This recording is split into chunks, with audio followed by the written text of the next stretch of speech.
오늘은 출애굽기 25장, 26장, 27장 말씀을 가지고 제2의 성막 주제로 여러분들에게 증언해 보이도록 하겠습니다. 먼저 출애굽기 25장 1절에서 22절 말씀에서 제가 오늘 9절까지만 구원글씨들을 일단 읽겠습니다. 제가 소제목을 성소를 지을 예물, 여호와께서 모세에게 이스라엘 자손에게 명령하여 내게 예물을 가져오라. 기쁜 마음으로 내게 바치는 모든 것을 너희는 받을지니라. 받은 예물은 이러하니 금과 은과 녹과 청색, 자색, 홍색 실과 가는 배실과 염소 털과 순양의 가죽과 해달의 가죽과 조각목과 향료와 향품과 금화노며 보석이니라. 내가 그들 중에 거할 성소를 그들이 나를 위하여 짓되 내가 너에게 보이는 모양대로 그 모양을 따라 지을지니라. 아멘. 출애굽기 25장, 26장, 27장 말씀을 쭉 보면은 오늘 마지막에 9절 주신 말씀대로 내가 너에게 보이는 모양대로 그 모양을 따라 지을지니라. 무엇을요? 장막, 성소를 지으라고 하나님이 모세에게 이스라엘 백성들에게 명령을 하신 겁니다. 장막, 다시 말하면 성막을 짓게 하시면서 하나님께서 이 오늘 1절부터 9절까지 말씀해 보니까 예물을 바치게 하는데 그 예물은 성막을 짓기 위한 그 건축헌금이었습니다. 동시에 27장까지 쭉 성경을 보신 분은 알겠지만은 하나님께서 성막의 그 디테일 설계도를 다 주셨습니다. 굉장히 많은 디테일한 겁니다. 우리가 집을 지을 때도 사실 설계도가 반드시 필요하죠. 하나님은 이 성소에 대한 상세한 설계도를 이스라엘 백성들에게 아니 우리들에게 주신 것입니다. 저는 이 3장의 전체적인 내용을 보면서 어떻게 보면 지루하고, 왜냐하면 현실적이지 않죠. 그 당시에 뭐 헝굴 어떻게 뭐 몇 규비대로 몇 규비대로 이렇게 쭉 나오거든요. 근데 제가 이걸 보면서 참 깨달은 것은 하나님이 이렇게 디테일하게 상세하게 알려주신 이유가 뭘까?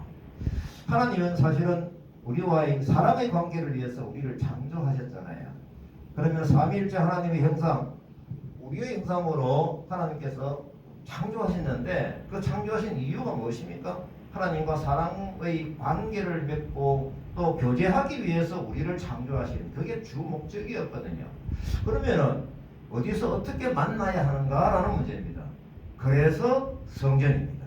이 오늘 구약성경의 성전을 쭉 보면은 우리가 살고 있는 시대하고 조금 다른 어떤 느낌이 있지만은 이 성소를 짓게 하신 하나님의 뜻과 의미를 반듯하게 깨달으면은 하나님과의 우리와의 관계에 대한 기본 틀을 우리가 알게 되는 것이고, 하나님께서 우리를 통하여 뭘 원하시는지를 알게 되는 것입니다. 먼저 오늘 하나님은 예물을 가져오게 하시고 성막을 지으라고 명령을 하시는데, 아까 말씀드린 대로 성막을 지을 건축비입니다.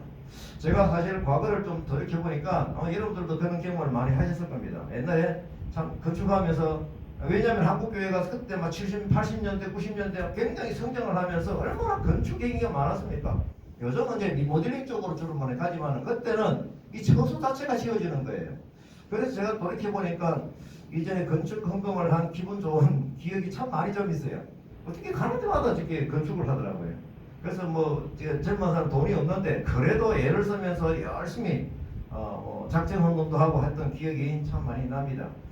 근데 뭐 옛날 얘기만이 아니고 이 건축 헌금은 최근에 탁하게 개척을 하고 리모델링 하는 데까지 또 약속 헌금하는까지 지금 이어지고 있습니다. 아직 한 10개월 동안 해야 됩니다. 제가 이건 넘어가겠습니다. 어쨌거나 이 건축 헌금에 대한 하나님의 명령, 이걸 볼 때 또 중요한 말씀이 있더라고요. 2절 말씀입니다. 이스라엘 자손에게 명령하여 내게 예물을 가져오라 하시면서 뭡니까? 기쁜 마음으로 하여라. 이게 굉장히 중요하거든요.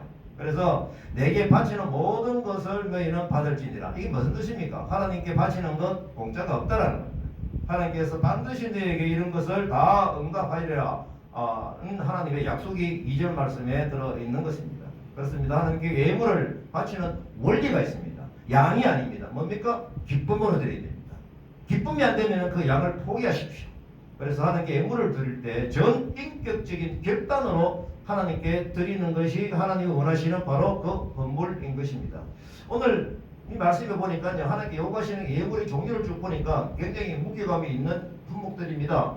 8절 말씀에 그 예물을 가지고 이제 성소를 지어라 하시니까, 그래서 건축 헌금을 할 만큼의 무게감 있는 그런 헌금을 요구를 하셨다라는 겁니다. 결국은 하나님께서 이 성소를 짓게 하시면서 오늘 쭉 말씀을 드릴 텐데, 이걸 누굴 위한 것이냐라고 하면 아까 전제 말씀드린 대로 하나님께서 원래 우리에게 항상 회복의 차원에서 성소를 만들어서 임마누엘 하시는 하나님으로 약속하시는 그 부분을 열어주기 위해서 이 성막을 지으라고 말씀을 하신 겁니다. 어떻게 보면 하나님께서 우리 하나님은 어디입니까? 어느 장소에 머물러 있지 않죠. 그런데 왜 성소를 지어가지고 그것이 머무르는 이미지를 주셨을까요? 무소부지하신 하나님께서 그 속성상 결코 특정 장소에만 머물러 있을 분이 아니라는 것은 우리는 신앙적으로 생각적으로 잘 알고 있지 않습니까? 그래서 어떻게 보면 머물게 하시는 것과 무소부지하신 하나님, 이걸 어떻게 우리가 성막을 통해서 깨달아야 하는가 말씀을 통해서 보도록 하겠습니다. 25장 10절부터 27장 전체까지 보면은요, 성전의 디테일 보이는데, 제가 성경을 잠깐 여러분들이 아시겠지만 보면은요, 그 모양대로 괴를 짓고 속죄소를 순금으로 속죄소를 만들고 조각목으로 상을 만들고 순금으로 등잔대를 만들고, 이 금은 아까 전에 헌금한 그 금액을 하시는 거죠. 그 다음에 또 그러니까 휘장을 만들고 널판을 만들고 10규빗 한 규빗반 이렇게 해가지고 전체적으로 이렇게 해서 27장까지 다 진행이 되는 겁니다. 아까 말씀드린 대로 굉장히 디테일하게 섬세한 부분으로 타치를 하셨던 하나님의 방법을 우리가 유심히 보셔야 됩니다. 제가 이번 기회로 성전과 관련된 하나님의 섬세한 마음을 알기 위해서 제가 좀 주석을 찾아서 성막의 좀 더 구약 성경에서 어떤 과정을 통해서 성막이 또 성소가 지어졌는지, 또 신약 시대와 우리 시대에서는 어떻게 성전의 이미지를 받아들여야 되는지, 이 부분은 오늘 깊이 좀 살펴보도록 하겠습니다. 제일 첫 번째 하나님께서 짓게 하신 오늘의 말씀대로 성막이 있었습니다. 이스라엘 백성이 성전을 건축하기 전에 하나님께서 언약궤를 놓은 장막이었죠. 사실은 이스라엘 백성들이 지금 뭡니까? 광야를 이동하는 그런 과정이 있지 않습니까? 그러면 이 성막은 어떻습니까? 이동할 수 있는 그런 구조로서 설계도를 주셨고 이동할 수 있도록 하게 하신 것이죠.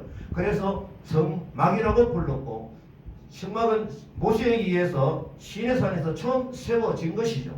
하나님은 이 이스라엘 백성들과 만나는 장소로서 이미지를 주신 것입니다. 그래서 이것을 회막이라고도 합니다. 그 이후에 이제 솔로몬이 성전을 건립함으로써 성막은 성전으로 대치가 된 것이죠. 열왕기상 6장 38절입니다.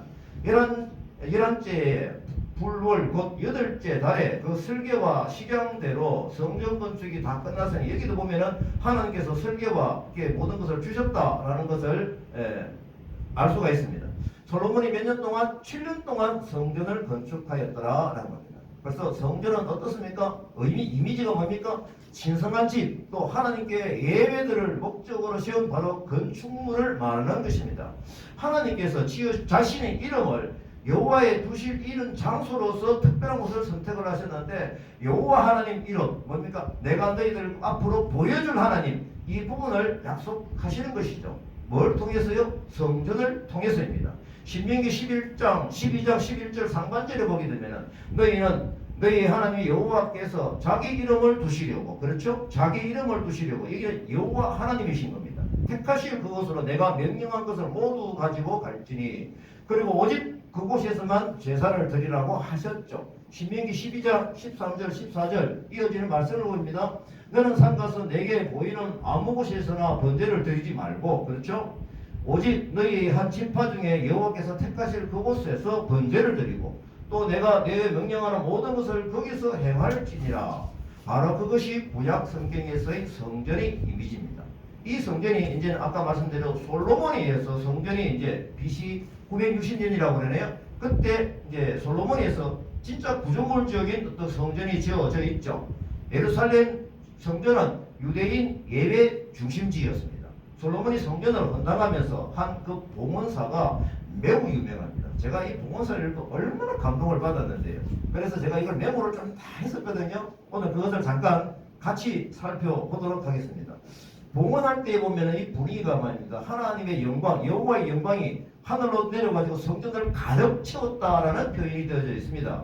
그래서 솔로몬이 성전 짓기를 준비하면서 고백한 내용, 그리고 성전 봉헌사를 보게 되면은 이 성전에 대한 이미지가 우리에게 어떻게 다가오는지를 알 수가 있습니다.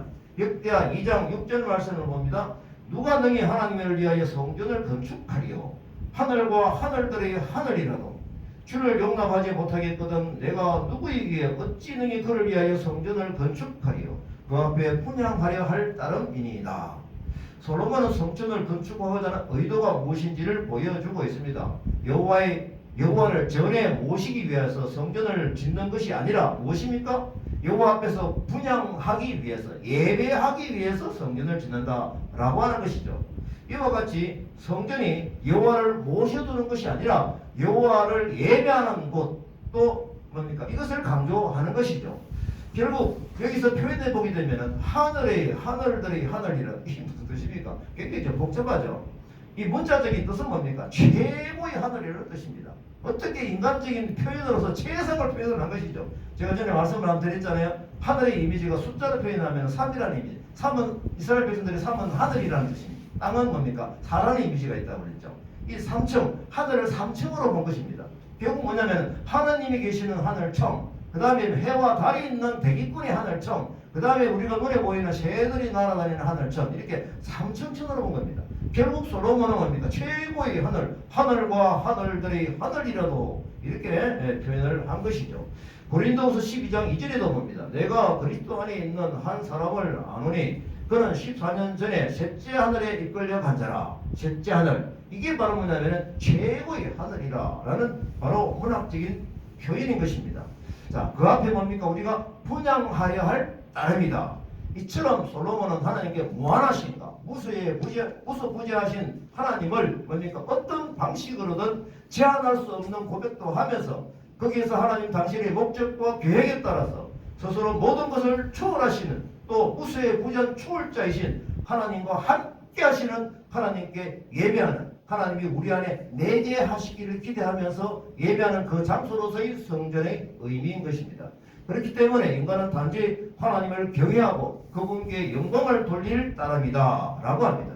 제가 이 말씀을 읽으면서 제가 묵상의 기록을 볼 때 그때 제가 이 기도를 제가 썼습니다. 기도문을 제가 읽어보도록 하겠습니다. 무소부재하신 하나님, 온전히 영광을 올려드립니다. 지금 제가 있는 이 가정과 일터가 하나님이 임하시는 성전이 되게 하옵소서. 솔로몬이 성전 제리를 준비하듯이 주변 많은 사람들에게 복음을 전하겠습니다.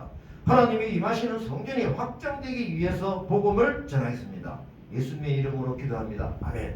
이렇게 뚜렷하게 기도문을 적었던 적이 기억이 납니다. 자, 그 다음에 솔로몬이 성전을 완공하고 나서 그 봉헌사를 했는데 너무 문제예요. 그래서 살펴봅니다. 열왕기상 8장 27절부터 30절까지 말씀입니다. 하늘이 참으로 땅에 거하시니까, 하나님이 참으로 땅에 거하시니까 하늘과 하늘들의 하늘이라도 주의 종의 기도와 간구를 돌아보시며 부르짖음과 비는 기도를 들으시옵소서. 주께서 전에 말씀하시기를 주의 눈이 주야로 보시오며 주의 종이 이곳을 향하여 비는 기도를 들으시옵소서. 이곳을 향하여 기도할 때에 주는 그 간구함을 들으시되 주께서 계신 곳 하늘에서 들으시고 들으시사 사하여 주옵소서. 솔로몬이 성전을 완공하고 후에 하나님께 드리는 봉헌사입니다. 27절에 보니까 어떤 말씀입니까? 하나님이 참으로 땅에 거하시니까. 이 말씀이 뭡니까? 그 당시 사람들은 우수한 신들 다실론을 섬기고 있던 때이기 때문에 땅이나 산에 제한된 지역에 자기들이 신을 두었거든요. 그것을 빌면서 이렇게 하는 그 이방인의 신을 섬기는 그 습관이 있었던 것입니다. 이러한 환경 속에서 솔로몬은 이 고백을 보게 되면 올바른 하나님의 이 신지식이라고 해야 되나요? 이것이 굉장히 돋보이게 되죠. 분명 솔로몬은 하나님께서 받은 충만한 지혜로 인해 가지고 이것이 올바른 지혜를 소유할 수 있었다라고 보여지는 것입니다. 아까 말씀드린 대로 하늘의 하늘, 이건 겹쳐진 하늘의 최상층을 표현하는 가장 극대적인 하나님을 존경하는 그런 표현인 것입니다. 하물며 내가 건축한 이 전 이월이니까 우주 전체로도 무한하신 하나님의 처소로서는 부족하거늘 하물며 일개 건물에 지나지 않는 조그만 성전이 감히 하나님의 처소라고 할 수 있겠느냐라는 그런 표현이죠. 감당할 수 없다라는 거죠. 이미 자기가 헌신하며 지었지만은 너무 감당하기 어려운 너무나 크신 분이 하나님이다라는 그 고백을 하고 있는 것입니다. 그래서 인간들 사이에 임재하는 당신의 처소로서 고백하면서 지은 바로 성전의 고백인 것입니다. 28절을 봅니다. 주의 종의 기도와 간구를 돌아보시며, 그렇죠. 본절은 하나님의 솔로몬이 그 백성들을 위해서 기도하는 장면입니다. 이렇게 볼 때 솔로몬의 기도와 간구는 왕의 책임으로서 이스라엘 백성들을 위한 절실한 기도를 하고 있는 것이죠. 그들이 필요한 것이 무엇인지 왕으로서 또는 영적인 지도자로서 그들에게 채워주시기를 원하는 그 기도를 하고 있는 것입니다. 이 기도는 어떤 기도입니까? 예수님처럼 또 모세처럼 중보적 기도의 모범적인 행태를 보여주고 있는 것입니다. 누구를 위한 기도입니까? 백성을 위한 기도이죠. 그러면 이것을 나에게 적용시켜 볼 때에 내가 리더입니까? 아니면 영적인 지도자인지 하나님께 세워주셨습니까? 그러면은 여러분들의 기도 수첩에 기도 요청자들, 또 기도를 부탁한 사람들, 또 자기의 어떤 그 따르는 영적인 팔로 이런 사람들이 이런 기도 제목이 들어있는 것입니까? 한번 생각해 보십시다. 영적인 리더는 모세와 솔로몬처럼 예수님의 방법으로 중보적 기도를 할 수 있어야 하는 것입니다. 그것이 지도자입니다.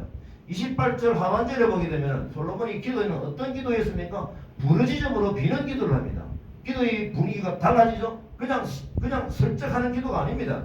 어떠한 상황이든지 오직 하나님만 의뢰하고자 하는 그 간절하고도 절박한 심정으로 기도하고 있는 모습이 표현되고 있습니다. 29절 봅니다. 주께서 전에 말씀하시기를 내 이름이 거기 있으라 하신 곳 이 성전을 향하여 주의 눈이 주의로 보시오며 주의 종이 이곳을 향하여 비는 기도를 들으시옵소서. 참 기도 멋지지 않습니까? 성전에서 또 성전을 향하여 기도 드리는 그런 근거가 제시되고 있다라고 하는 것이죠. 이것은요 성전 자체의 가치 때문이 아닙니다. 주의 눈이 주야로 성전을 향해서 있는 것을 믿기 때문에 이 기도의 고백을 하는 것이죠. 그렇기 때문에 성전을 향한 그곳을 하나님의 자비와 우리 인간을 향한 하나님의 관심과 축복이 임하는 그 장소를 믿고 그곳을 보며 기도하는 것이죠.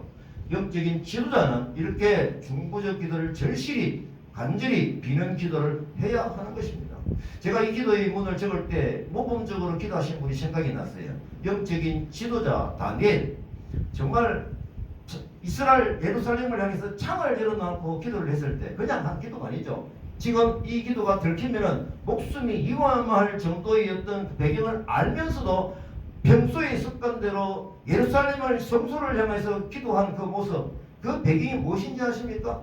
일단 다니엘서 6장 10절을 봅니다. 다니엘이 이 조서에 왕의 도장에 찍힌 것을 알고도, 다시 말하면 이게 들키면은 목숨이 위험함을 알고도 자기 집에 돌아가서는 입방에 올라가 예루살렘에 향한 창문을 열고 전에 하던 대로 하루에 3번씩 무릎 꿇고 기도하며 그의 하나님께 감사했더라 라고 하는 것입니다. 구약시대에서는 이 성전에서 하나님과의 만남을 중요하게 생각하고 또 성전을 예배하는 것을 매우 중요하게 생각하기 때문에 이 마음을 가지고 예루살렘 성전을 향해서 기도한 이 믿음의 길단 지도자의 모습인 것입니다. 다윗의 시를 봅니다. 시편 5장 7절입니다. 오직 나는 주의 풍성한 사랑을 힘입어 주의 집에 들어가 주를 경외함으로 성전을 향하여 예배하리다. 성전을 향하여 예배하리다. 건물이 아니죠. 하나님 성전을 통하여 임마누엘 하시는 하나님을 기대하면서 기도하는 모습인 것입니다. 이 신앙의 지도자들, 구약성경에 나와 있는 이분들이 기도하는 그 마음의 배경을 보게 되면 우리가 지금 어떠한 마음으로 기도를 해야 될지가 선명해지는 것이죠. 요나의 기도도 한번 보겠습니다. 2장 4절입니다. 내가 말하기를 내가 주의 목전에서 쫓겨났을지라도 다시 주의 성전을 바라보겠나이다. 다시 어떻습니까? 요나는 다시는 하나님의 명령을 어기고 딴 데 가다가 회복하여 다시 성전을 바라보면서 이 믿음을 회복하겠다, 기도를 회복하겠다, 예배를 회복하겠다는 바로 그 고백인 것입니다. 그래서 성전의 핵심적인 특징 기능은 무엇입니까? 만민이 기도하는 집이죠. 이 말씀은 여러분들이 기억나는 말씀들이 있죠? 제가 보겠습니다. 이사야 56장 7절입니다. 내가 곧 그들을 나의 성산으로 인도하여 기도하는 내 집에서 그들을 기쁘게 할 것이며 그들의 번제와 희생을 나의 제단에서 기꺼이 받게 되리니 이는 내 집은 만민이 기도하는 집이라 일컬음이 될 것이다. 그렇죠? 이사야도 이거 사실을 분명히 알고 이 말씀을 쓴 것입니다. 마태복음 21장 13절 봅니다. 그들에게 이르시되 기록된 바 내 집은 기도하는 집이라 일컬음을 받으리라 하였거늘 너희는 광고의 소굴을 만드는도다 하시니라. 예수님이 하신 말씀이죠. 예수님께서도 내 집은 기도하는 집이라고 분명하게 말씀을 하신 겁니다. 자, 이제 솔로몬의 봉헌사를 계속적으로 보도록 하겠습니다. 30절입니다. 주의 종과 주의 백성 이스라엘이 이곳을 향하여, 이곳이 어디입니까? 성전이죠. 기도할 때에 주는 그 간구함을 들으시되 주께서 계신 곳 하늘에서 들으시다 사하여 주옵소서. 사실 하나님은 무소부지하신 분이기 때문에 하늘들이 하늘일을 할지라도 주의 거처로서는 제한하지 않는 그런 엄청난 분이신데 하나님께서 심히 낮아지셨어. 이 땅에 비하하시었어. 우리 인생을 구원하시려고 내려오셨다는 것이죠. 그러면 내려오신 하나님 우리가 어떻게 만납니까? 하나님께서 임마누엘 하시는 그 성전에서 우리가 비상하는 마음으로 하나님께 예배하는 바로 그것이 돼야 하나님과의 만남이 이루어지는 것 아닙니까? 그래서 하나님께서 우리의 형상으로 창조하신 우리의 형상이 지금 이 시간에도 회복되게 하시는 하나님 마음을 알 수가 있다라고 하는 것입니다. 하나님과의 관계, 하나님과의 사랑의 교제, 나와 너와의 관계 회복, 이것을 원하시는 하나님 안에서 하나 되는 하나님의 바람이 여기에 있는 것입니다. 따라서 구약시대에서 죄인이 거룩하신 하나님께 나아가 죄를 용서받고 상호 교제할 수 있는 유일한 장소는 성전뿐이었죠. 이제 솔로몬이 이러한 점을 상기시키면서 성전을 통해 주께 나아가고자 하는 자를 하나님께서 용납해 주실 것을, 용서해 주실 것을 강구하고 있는 것이죠. 30절 하반절입니다. 주께서 계신 곳 하늘에서 들으시사 사하여 주옵소서. 용서하여 주옵소서.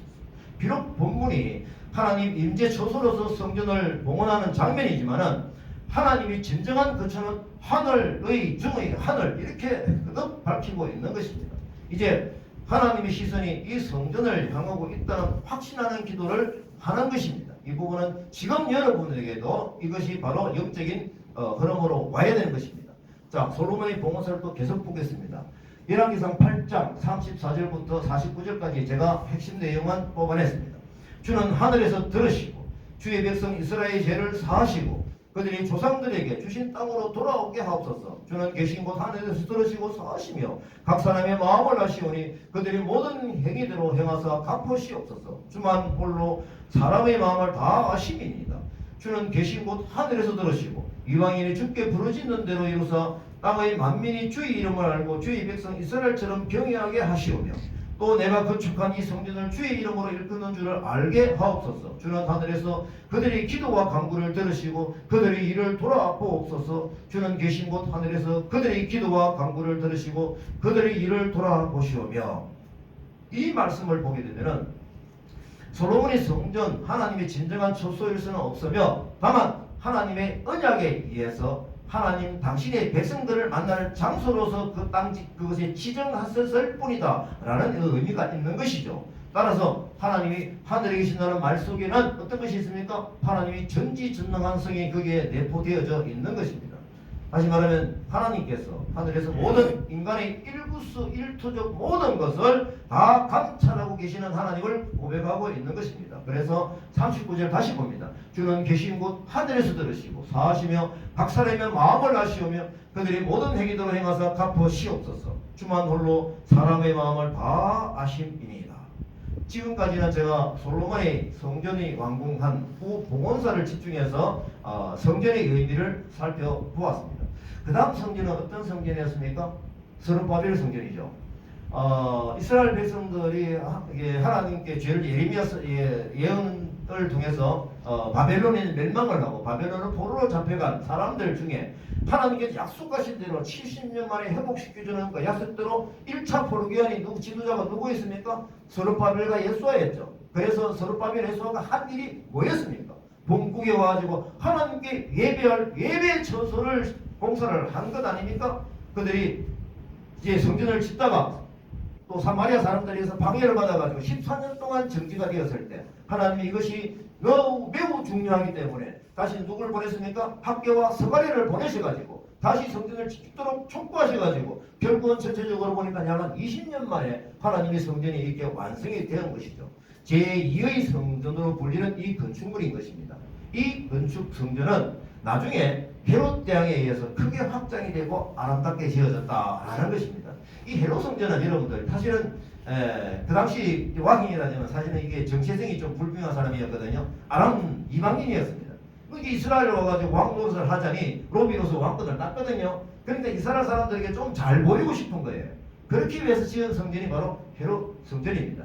이 성전은 엄청난 예산이 들어가서 지어졌지만 결국은 또 그 뒤에 AD 70년입니까? 로마의 침략에 의해서 한 70년에 디도 장군에 의해서 함락이 될 때 바로 이거는 불타 없어져 버렸죠. 이렇게 해서 구약시대 때의 성전은 마무리가 되는 것입니다.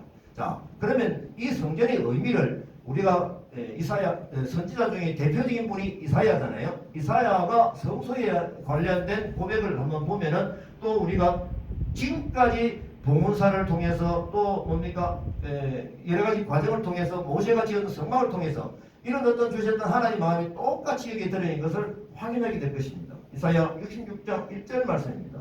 여호와께서 이와 같이 말씀하시되 하늘은 나의 보좌요 땅은 나의 발판이니 너희가 나를 위하여 무슨 집을 지으랴 내가 안식할 처소가 어디랴.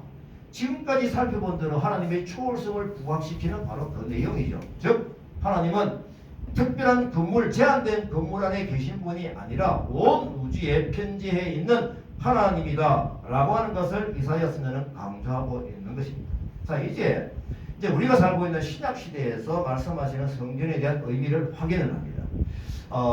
살펴보니까 서대반이 사실 이제 순교를 당하기 전에 이게 막 그냥 하늘의 환상을 보고 성경으로 메시지가 나오잖아요. 그 내용 중에 성전에 대한 의미가 들어있는 것이 있습니다. 그게 사도행전 7장 47절에서 49절 말씀입니다. 솔로몬이 그를 위하여 집을 지었느니라. 솔로몬 성전을 생각한 거죠. 그러나 지극히 높으신 이는 손으로 지은 곳이 계시지 아니하시네. 선지자가 말한 바 주께서 이르시되 하늘은 나의 보좌요 땅은 나의 발등상이니 너희가 나를 위하여 무슨 집을 짓겠으며 나의 안식할 처소가 어디냐. 여기서 솔로몬이 지은 하나님의 집 성전을 배경으로 하나님의 처소에 대한 것을 이 서대반이 증언을 하고 있는 것입니다. 구약 성전의 대표되는 솔로몬 성전을 인해 많은 사람들이 하나님을 정적인 하나님으로 가두어두는 한계를 가지고 있는 잘못을 아직까지도 입고 있구나라는 것 때문에 이 말이 나온 것입니다. 그래서 이 서대반은 솔로몬이 건축한 성전을 냉소적으로 이렇게 좀 평가절하해서 진술한 것이 아닙니다. 여호와의 하나님께서는 예루살렘 성전 안에서만 예배 받으시는 분이 아니라는 것을 강조한 것이죠. 그래서 48절입니다. 지극히 높으신 이는 손으로 지은 곳에 계시지 아니하시나니 하나님이 성전에 거하시면서 제한을 받으시는 분이 아니라는 것을 이 말씀으로 주고 있는 것입니다. 그래서 서대반이 본질에서 진술하고자 하는 가장 큰 요지는 무엇입니까? 예루살렘 성전의 예배가 바뀌어야 한다라고 하는 그 메시지가 여기에 들어있는 것이죠. 그래서 본구절을 통해서 자세히 기록되지는 않았지만 서대반은 무죄하신 하나님의 속성을 나타내면서 더 이상 하나님이 성전에 제한되어 있는 분이 아니다 라는 것을 밝혀주고 있습니다. 그래서 지극히 높으신 이라는 하나님의 호칭을 쓰고 있는 것입니다. 49절에 보니까 하늘은 나의 보좌요 땅은 나의 발등상이니 이 말씀이 바로 이사야 66장 1절 말씀을 인용한 것이죠. 읽겠습니다. 여호와께서 이같이 말씀하시되 하늘은 나의 보좌요 땅은 나의 발판이니 너희가 나를 위하여 무슨 집을 지으랴 내가 안식할 처소가 어디랴. 이 말씀 아까 말씀드린 그거죠. 자, 이제 서대반의 설교는 이사야의 말씀을 인용함으로써 굉장히 정점에 다다르면서 설교가 진행이 되고 있습니다. 어쨌거나 우리가 결론적으로 여호와 하나님은 예루살렘 성전에만 예배 받으시는 분이 아니라는 겁니다. 그래서 서대반은 성전이 예수 그리스도인 이제 메시지가 나오는 것이죠. 성전이 누구? 예수 그리스도로 인해 건물적인 의미가 아니라 영적인 의미로 바뀌었다라는 것을 알려주기 위해서 이 말씀을 언급하신 것입니다. 그래서 바울이 바라본 성전도 읽어보면은 이 서대반이 기도한 이 내용과 우리가 신약시대에 사는 우리에게 예수 그리스도에 의해서 회복된 성전이 의미가 무엇인지를 우리가 구약성경의 성전의 의미를 가지고 오면서 어떻게 우리가 바라보아야 될지 이것을 우리가 알 수 있는 것입니다. 사도행전 17장 24절입니다. 우주와 바울이 한 얘기입니다. 우주와 그 가운데 있는 만물을 지으신 하나님께서는 천지의 주제시니 손으로 지은 전에 계시지 아니하시고 똑같죠? 별이 똑같은 겁니다. 우주와 그 가운데 있는 만물을 지으신 하나님께서는 이 당시 사실은 이게 바울이 살던 시대는 어떤 문화가 이게 뭡니까 성장했습니까? 헬라 문화잖아요. 그러니 헬라 문화는 결국 희신 뭡니까? 다신론적인 영향이 굉장히 컸던 때입니다. 그래서 바울은 뭡니까? 뭘 강조한다? 창조주 하나님, 유일하신 하나님을 강조하고 있는 것입니다. 당시 그 아덴에서는 약 한 3만이 넘는 신들이 있다고 하네요. 제가 그때 네팔에 한번 올라가서 관광 갔었는데요. 그 딱 도착하자마자 이상한 잡신들이 너무 많아요. 그래서 설명하시는 게 뭐냐라고 하면 네팔에는 인구수보다도 신이 많다. 그만큼 신이요. 거기는 알수있는 살아있는 신도 있대. 그래서 잠시 좀 보기도 봤습니다. 예. 결국은 이들이 이 우상 문화가 지금까지도 지금 네팔에 그런 부분이 있듯이 결국은 그 당시 아덴에서는 엄청나게 많은 다신적인 어떤 사고가 신앙적인 사고가 거기에 있었다라고 하는 것입니다. 그래서 바울이든 스데반이든 뭘 강조하는 겁니까? 무소부지하신 하나님, 유일하신 창조주 하나님을 강조하고 있으면서 성전으로서의 의미를 우리들에게 주고 있다라고 하는 것입니다. 자, 이 어떤 세상 모든 부분도 우주 만물을 지으신 분으로서 나무 한 그루, 풀 한 포기 모든 부분에도 관여하시는 우리 생사화복을 축원하시는 하나님. 그래서 하나님께서는 천지의 주제시다. 우리의 고백이 되기를 바랍니다. 자, 바울이 여기서 좀 설교를 했다라고 하는데 파르테논 신전 이게 또 사실은 그때는 파르테논 신전이라든지 이런 게 다신론적인 측면에서 건축 양식이 굉장히 위대했거든요. 어떻게 보면요. 제가 한번 가봤습니다. 제가 찍은 사진을 찾다가 못 찾아가지고 유튜브 선생님한테 빌려왔습니다. 이런 신전을 엄청나게 지은 것은 뭐냐면 바로 다신론적인 문화가 팽배했다라고 하는 것입니다. 그래서 파르테논 신전이 아무리 웅장하고 화려하다 하더라도 그들이 다신론적인 신앙관으로 지은 인간의 작품인 것이죠. 하나님의 성전과는 아무 상관이 없는 바로 그런 웅장함인 것입니다.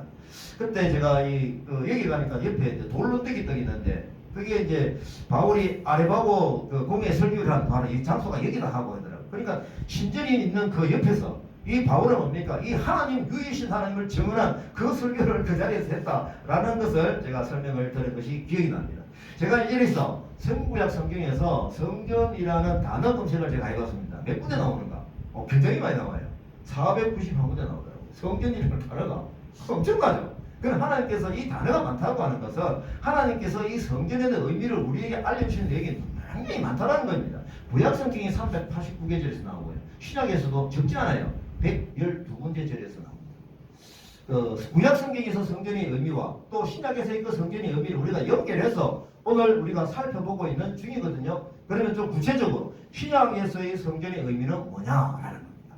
신약에서의 성전은 이제는 어떻게 바뀌었느냐? 예수 그리스도께서 십자가의 죽으심으로 우리 죄를 단번에 용서하신 신약 성전을 어떻게 말씀하시는가입니다. 성령 받은 그리스도인이 바로 신약의 성전입니다. 아멘입니까? 성령 받은 그리스도인이 바로 신약의 성전인 것이죠. 그러면 이미지가 같잖아요. 구약 성전에서도 핵심이 뭡니까? 하나님이 임마누엘 하시겠다는 그 내용이 핵심이잖아요. 그러면 지금도 뭡니까? 이 성전은 이미 내 안에 계시는 성령님. 그러니까 우리는 뭡니까? 움직이는 성전이죠. 고린도서 3장 16절 말씀을 봅니다. 너희가 하나님의 성전인 것과 하나님의 성령이 너희 안에 거하는 것을 알지 못하느냐. 그렇죠? 고린도서 6장 19절입니다. 너희 몸은 너희가 하나님께로부터 받은 바 너희 가운데 계신 성령의 전인 줄 알지 못하느냐. 너희는 너희 것이 아니니라. 에베소서 2장 21절에서 22절 말씀입니다. 너희 안에서 건물마다 서로 연결하여 주 안에서 성전이 되어가고 너희도 성령 안에서 하나님의 거하실 처소가 되기 위하여 예수님 안에서 함께 지어져 가느니라.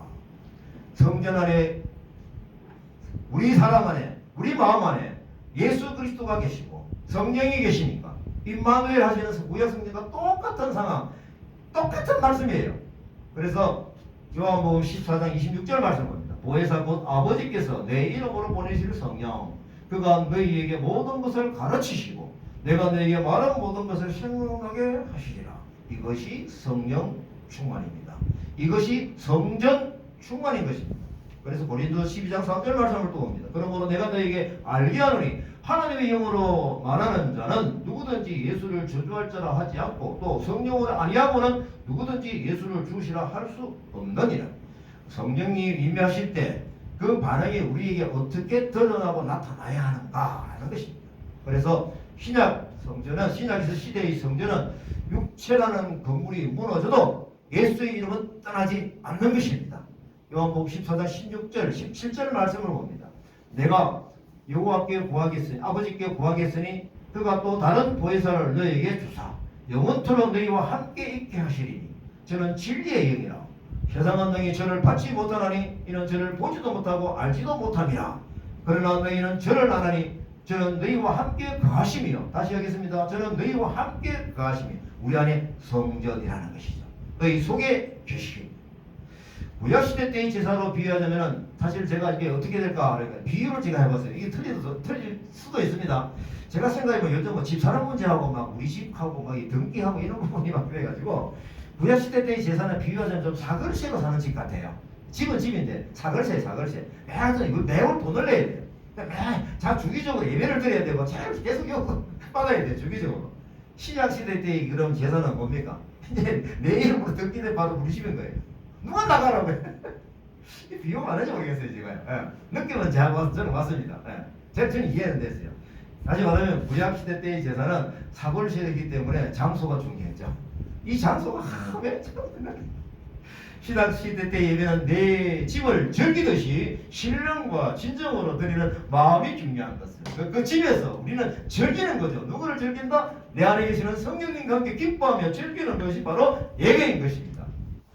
그래서 요한복음 4장 24절 말씀대로 하나님은 영이시니 예배하는 자가 영과 진리로 예배할지니라. 그러므로 우리는 더 이상 건물을 성전이라고 부르지 말아야 합니다. 그렇죠? 이제는 뭡니까? 꼭 부르고 싶으면 뭐라고 하면 끝까지 예배당이라고 하면 돼. 예배당. 이건 우리 또 이 박경수 선교사님도 강조하신 것을 기억을 하고 있거든요. 그래서 제가 더 강조합니다. 예배당 안에서의 내 표정과 언어가 예배당 밖에서의 내 표정과 언어가 똑같습니까? 혹시 다릅니까?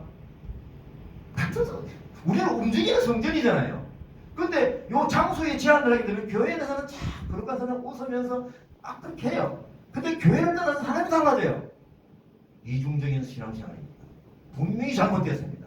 그 안에 성령님이 안 계시든지 이런 인식을 잘못하고 있든지 우리는 성령님이 가시는 성전된 자로서 하나님이 원하시는 거룩한 삶으로 예배하는 자가 되어야 하는 것이죠. 제가 이제 오늘 아침에 제가 일어나서 조금 오늘은 막 설교가 바빠져요. 조금 늦게 꺼도 됩니다. 그리고 이제 1시간짜리 녹화를 하고 있는데 이 방송이 바쁘긴 합니다. 제가 오늘 아침에 일어나서 이제 기도할 때 오늘의 예배를 위해서 또 이제 말씀을 생각하면서 기도를 하죠. 기도하고 또 말씀을 묵상할 때 내가 성전된 자이니까 모세를 통해서 주신 임마누엘 하시는 이동식 성막이 내게 있구나. 이게 거예요. 이게 깨달아져요. 그래서 모세의 성막이 모든 백성용이잖아요. 그래서 모든 지어진 성막과 또 나중에 보면 건물을 지어져가지고 그러니까 모세의 성막은 이동을 위해서 모든 백성을 위한 장소였어요. 이제는 뭡니까? 이 이동식이 똑같은 거예요. 근데 뭡니까? 1인용인 거예요. 맞습니까? 1인용 성막 성전이 이 성전인 거예요.